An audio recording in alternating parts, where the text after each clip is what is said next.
চন্দ্রনাথ খুন কাণ্ডে অন্যতম দোষী গ্রেপ্তার। বেনারস থেকে গ্রেপ্তার চন্দ্রনাথ খুনের অন্যতম অভিযুক্ত। দীর্ঘ তল্লাশির পরে পুলিশের জালে বিনয় রায় গ্রেপ্তার। বেনারস থেকে এনে বারাসতে হাজির করানো হয় এই অভিযুক্তকে।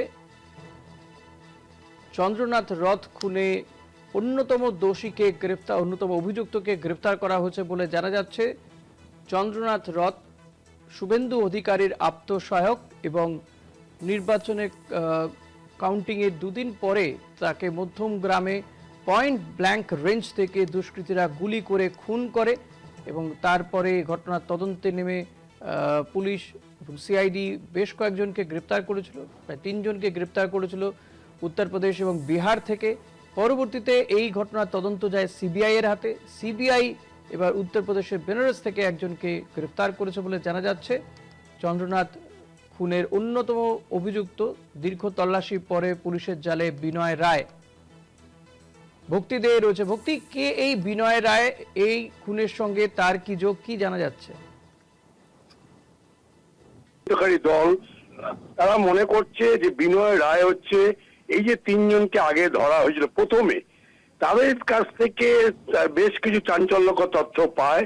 এই বিনয় রায় এই খুনের মূল, তারা 3 জন বলেছে মূল বিষয় অর্থাৎ মাথা, এবং তার ব্লুপ্রিন্ট তৈরি করেছিল এবং কিভাবে তাকে মারা হবে অনেক দিন আগের থেকে এই ব্লুপ্রিন্ট তৈরি করা ছিল। সেই মূল মাথা হচ্ছে এই বিনয় রায়।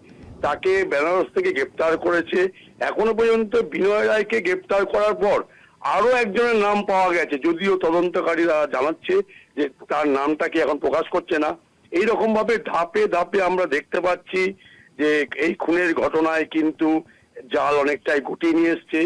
কিন্তু আজকে যখন তাকে এখানে আনা হয় বারাসাতে, তার আগেও কিন্তু আমরা দেখেছি যে বিভিন্ন জায়গায়, অর্থাৎ যখন নাকি এটা মানে এই যে সিবিআই যখন কেসটা হাতে নেয়, তার বারবার তারা কিন্তু বিভিন্ন সিসি ক্যামেরার ফুটেজ সংগ্রহ করেছে। তারপর কিন্তু প্রথম 3 জনকে ধরে তাদের কাছে বয়ান পাওয়ার পর এই বিনয় রায়কে পাওয়া গেছে, যদিও প্রাথমিকভাবে পুলিশ তদন্তে কেউ কে আসে, কিভাবে খুন করলো, কেন খুন করলো, কতদিন ধরে রেকি করছিল, সবটাই জাল কিন্তু পুলিশ গুটিয়ে নিয়ে এসছে। ধন্যবাদ ভক্তি। কথা বলছিলাম প্রতিনিধি ভক্তি দে এর সঙ্গে।